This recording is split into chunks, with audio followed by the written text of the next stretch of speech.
So your strengths as a leader. So the first thing we want to do is to understand who we are. Okay. So this is our self-awareness piece.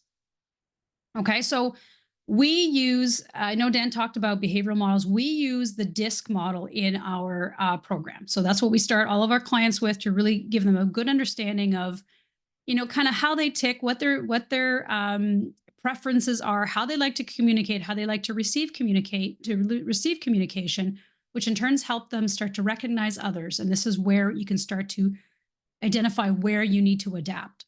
Okay.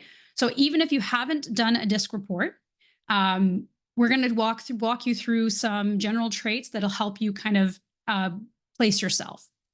So reflect on this. So think of yourself. Are you an outgoing individual and active? Or do you consider yourself more reserved and reflective? Okay, so outgoing and active, reserved and reflective. Okay. So once you kind of have that, usually that's pretty easy going. Are you ingoing, outgoing? How does that work? And then the next thing to think about is, are you task oriented? Like, do you really sink your teeth into a good to-do list? Or are you people oriented? Are you looking for that interaction, those relationships? Where do you kind of see yourself in these quadrants? If you're up for sharing in the chat, would love to hear where you kind of think where you think you sit, but we'll be going through this in a little bit more detail. Okay, so those are the categories. All right.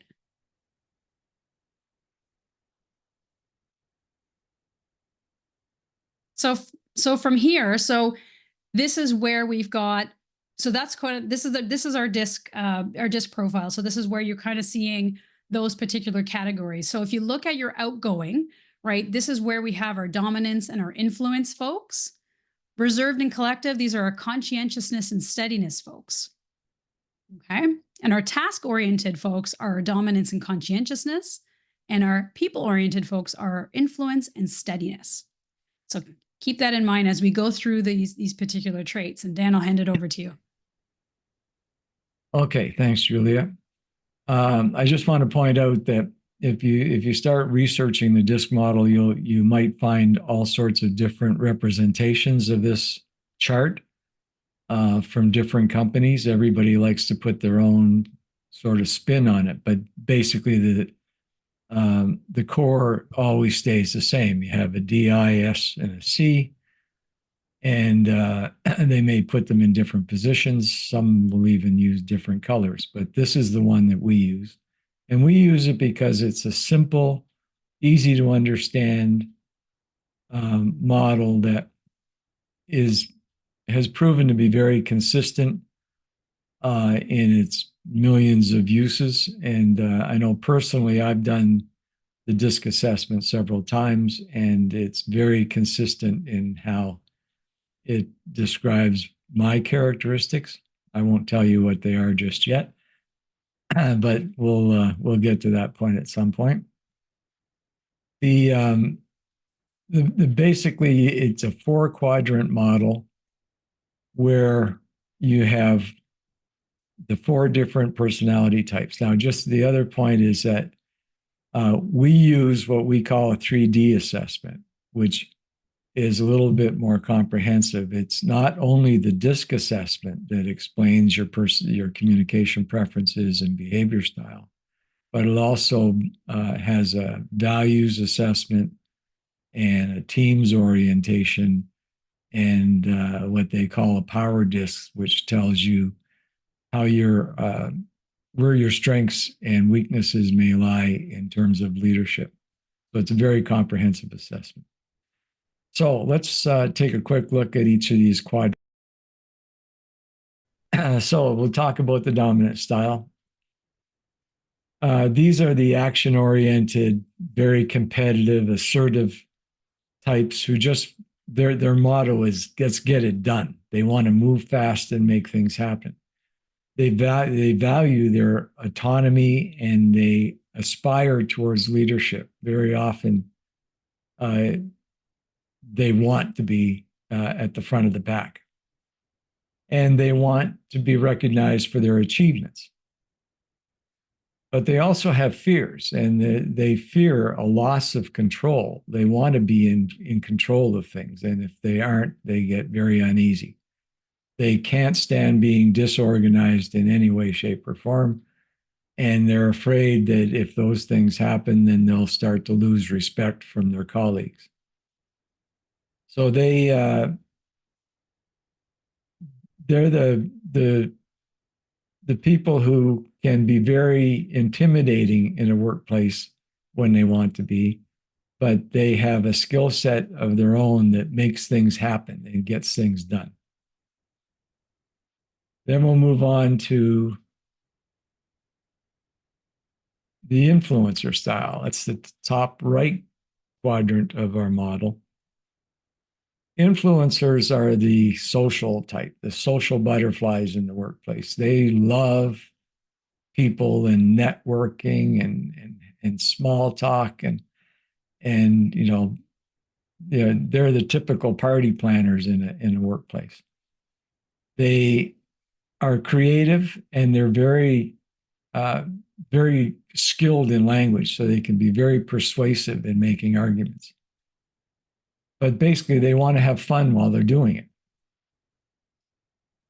They value the relationships that they build. They like to have lots of relationships. They want to be recognized for that sociability in the workplace.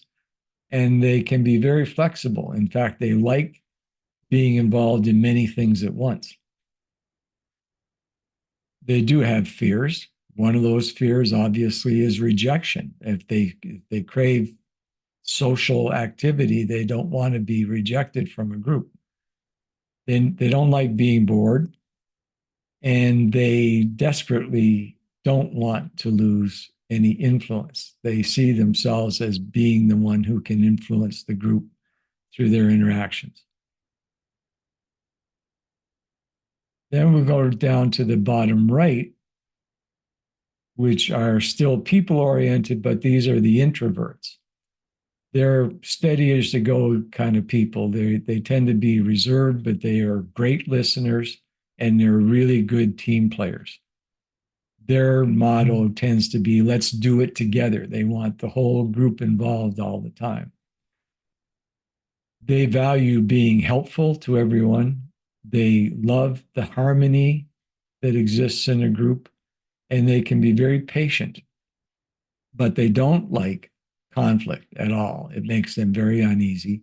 They're not big fans of change. They like things to be sort of steady as it goes. And they can take criticism personally. That's they don't like criticism because they feel it more so than a lot of others. And then we move to the bottom left of our model. And now you're talking about people who are still very much introverts, but these are task-oriented people. They're very analytical minds, detail-oriented, and very consistent in their performance. Their motto would be, do it right. If you're going to do it right.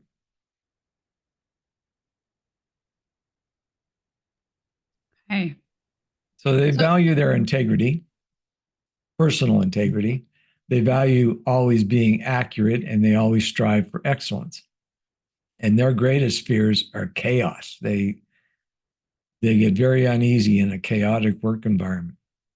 They don't like to feel like they don't have control. So that their lack of control is a huge fear. And they desperately want to avoid failure.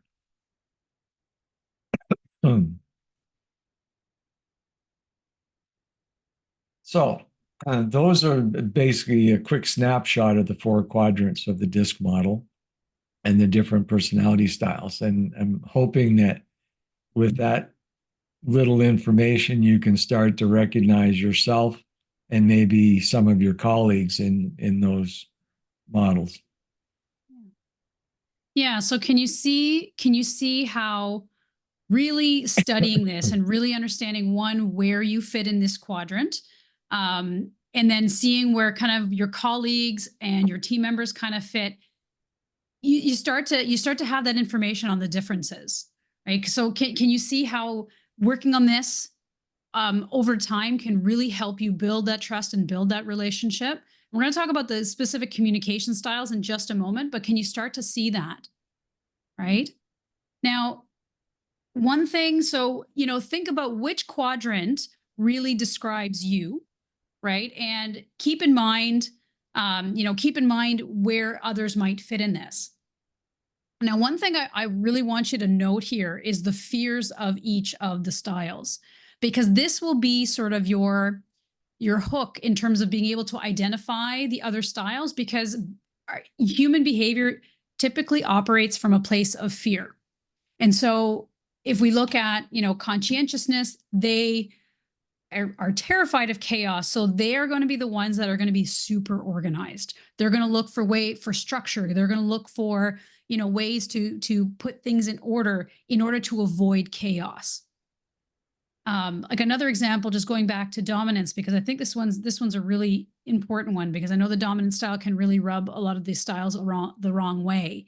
But when we look at their fear, a loss of control, right? So what does somebody do when they're really afraid of losing control? They take control, right? And so these are the folks that will take control to ensure that they never lose it, right? So that's an indicator. So really understanding the fears can really help you identify where people are coming from. So that's important information when we're looking to build those relationships and build that trust. Okay. So imagine if you had, one of us, Dan or I, or even our community, to talk about this, how it applies to your context. Imagine the breakthroughs that you would get on this. So love that. We love this stuff. I'm also a certified behavioral consultant as well. That's more recent. But I've more recently got into this stuff, and it's just fascinating. It really is.